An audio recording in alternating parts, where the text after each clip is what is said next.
This is the next video in SL09, hypothesis testing. We're now in chapter 11, where we look at hypothesis test of two sample data. Remember, we already learned how to do hypothesis tests for one sample data when we were estimating the population mean mu.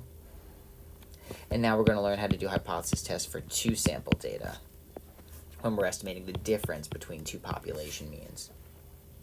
And as before, remember in chapter 10, when we did confidence intervals for these differences, depends on whether our data, or I should say whether our samples that we're taking are independent or paired. And today we're going to look at independent samples. Remember, independent means that they were taken separately from each other.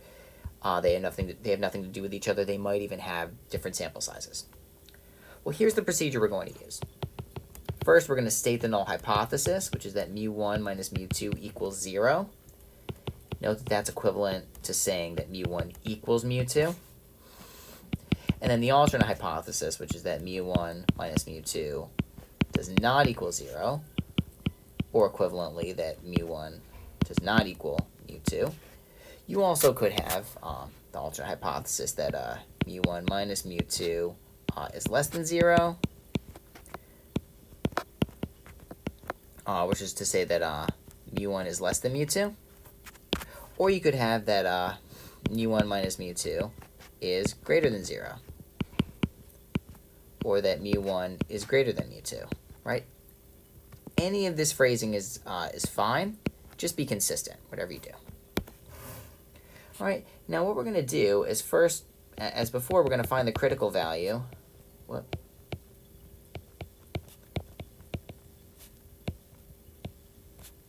T. And T is a little complicated looking. I'll actually write it up here. It's going to be the difference between our sample means, right, from our independent samples, minus, and I'll put this over here, mu1 minus mu2, but remember that hypothesized difference is always 0, so really this is just going to be 0. So I'm actually not going to write it when we do our examples. And anyway, this is all over, do you remember the standard error for independent samples from confidence intervals? It's the sample standard deviation for the first sample squared plus divided by first sample size. And then you do the same thing for the sample standard deviation for the second term, right? All right, so we have that. Anyway, we then find the p-value corresponding to the t-value.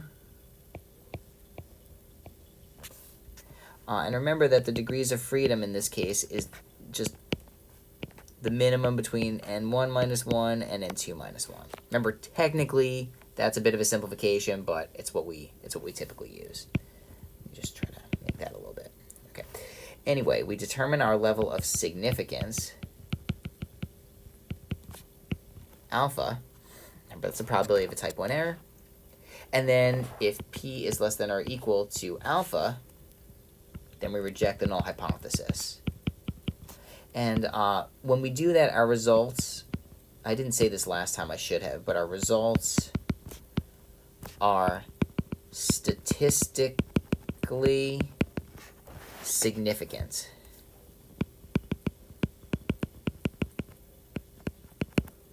Right, maybe I'll just put it down here.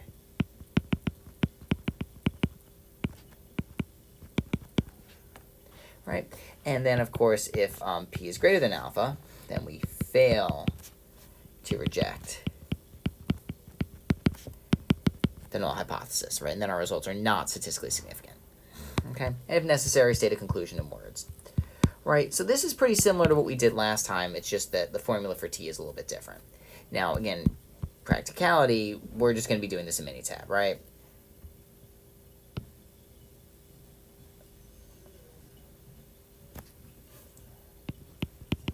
Let's just use Minitab, okay? So we've got some samples of first and second born children. Is there a difference between their mean IQs? Or I guess we could say a statistically significant difference, right? So let's get open Minitab. I went ahead and entered the data in. There we go. And what we can do is we can first, before we crunch any numbers, hypothesize, right? That the difference between the two means is 0. Alternatively, maybe it's not 0. And the reason I say not equal to is because of the word difference, right? They'll be very specific whether they want you to do less than or greater than. Okay? And if not, then it's probably just not equals. Anyway, basic stats. 2 sample T. Each sample's in their own column. Right? So just make sure to, put them in columns. Options. We're using the statistical significance level 0.01, which means the confidence level is 99.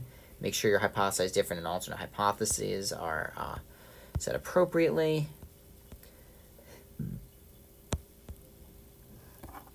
And so we get these numbers. Now, just to be clear about how I got them, let me write out the formula for T. Whoop, 1 sec.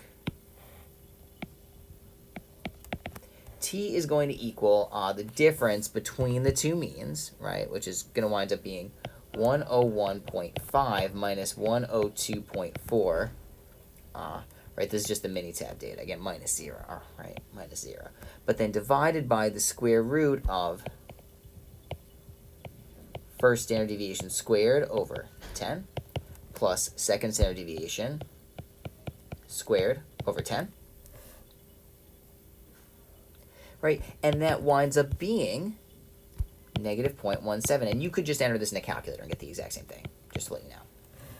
All right, but more importantly, from that t-value, and you could use a t-table if you want, but we get a p-value of 0.865. So let's say, since p equals 0.865, which, oh my goodness, is greater than alpha, which equals 0.01, we fail to reject the null hypothesis. Right, so there's not, I won't say there's no evidence, but let's say there's not enough evidence to suggest a statistically,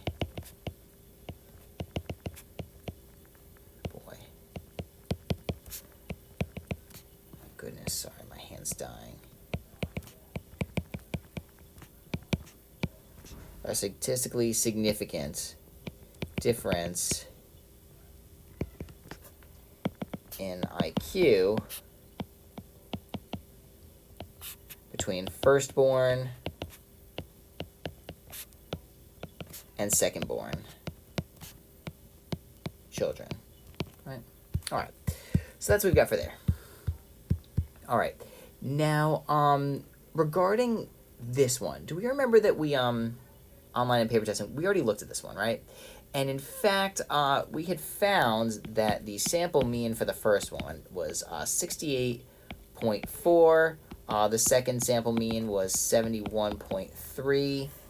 I believe the first standard deviation was 10.2. The second standard deviation was 10.7. Okay, that's just from previous data. I already crunched the numbers before. We did this in confidence intervals. Okay,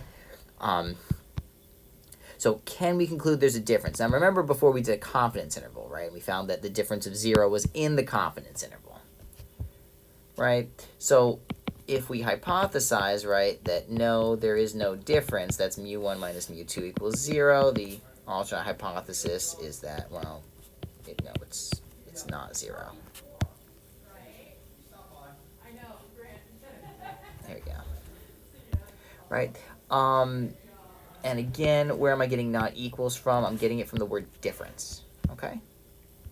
So again, you could set up the t-value if you want, but you don't need to.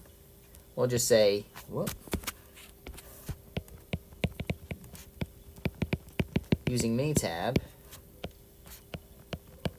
we get, well, what do we get? Let's find out. Oh, whoops, that's not that one. Right, for this one, we're just going to do stat basic stats 2 sample T, and we're actually just going to use summarized data.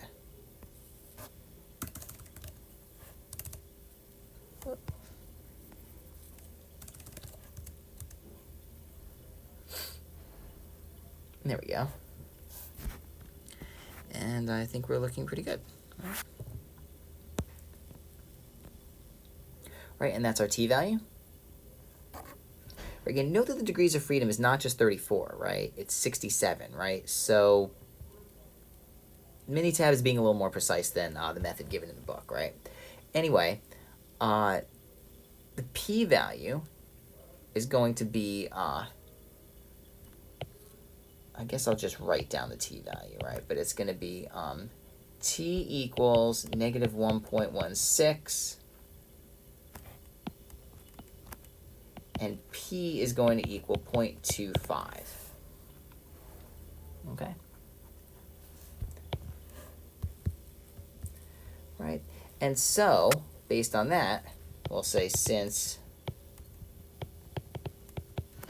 p equals 0.25, which is greater than alpha, which equals 0.05, we fail, once again, to reject the null hypothesis, right? And I'll let you write out what that means, and we can pause the video and write out what that means in words, right? Okay, now last but not least, let's just formalize our process. I guess I should say the requirements for our process, right? Remember, this is what's required for us to be able to use this, right? We need that both samples be random, both samples be independent, of course, because that's what we're looking at, and also that both samples are either large, which is to say that both N1 and N2 are greater than 30, or from approximately normal populations. All right, now let's look at one more example, right? One more example with males and females, right? I'll let you pause that and read it, but we're looking at empathy scores, right? Empathy scores.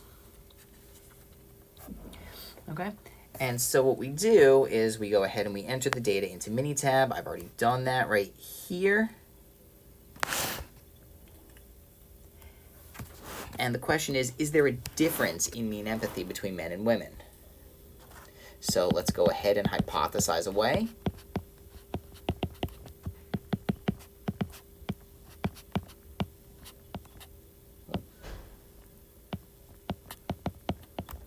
All right, there we go. Okay, and we've got that. And next up, what we're going to do is we're just going to enter the stuff into Minitab accordingly. So we're going to go basic stats to sample t, and we just need to, I guess, enter the stuff in. Right, and in this case, it looks like both of them are sample size of 16.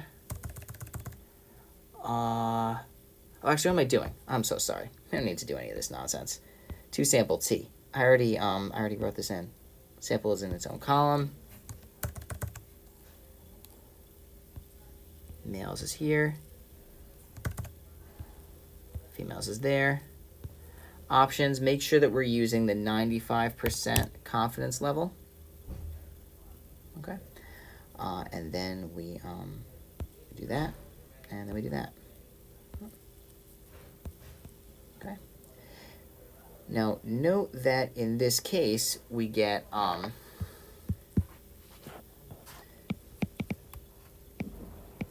since t equals negative 2.56 and p equals 0.016, which is less than alpha, which equals 0.05,